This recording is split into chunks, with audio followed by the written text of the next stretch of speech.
Millen. Thank you, Presiding Officer. To ask the Scottish Government what assurances it can provide to students in Inverclyde that their exam results will be reflective of the work that they do in this academic year. Cabinet Secretary. Presiding Officer, I can assure pupils and students undertaking national qualifications in Inverclyde and in every other part of the country that every effort has been made to ensure that their hard work is recognised fairly and consistently.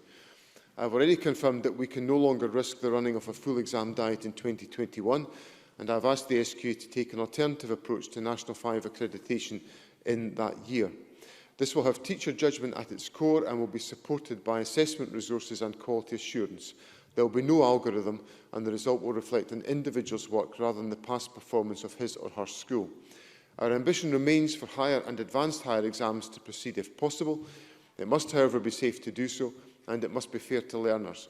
We are monitoring the position closely and listening to all of the different views that exist on this matter. Contingency plans are being drawn up to ensure fair and consistent awarding for higher and advanced higher courses, should exams not be possible, and a final evidence-based decision on that will be made no later than mid-February. Stuart McMillan. I thank the Deputy First Minister and Cabinet Secretary for that reply, and the Deputy First Minister will note that the latest SIMD figures labelled areas within my constituency as the most deprived in Scotland, and given that the evidence suggests that pupils who attended schools in deprived areas were most negatively affected by the SQA's grading system for the 2019-20 academic year, what more can the Scottish Government do to drive down the attainment gap in Inverclyde and ensure that all pupils at school can thrive regardless of postcode? Cabinet Secretary.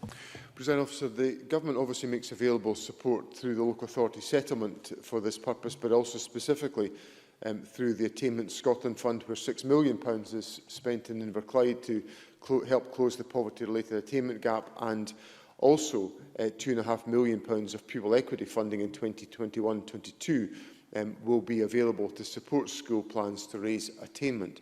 It's very important that the work that we have been taking forward on a sustained basis for some time to close the attainment gap is continued in the period that is forthcoming.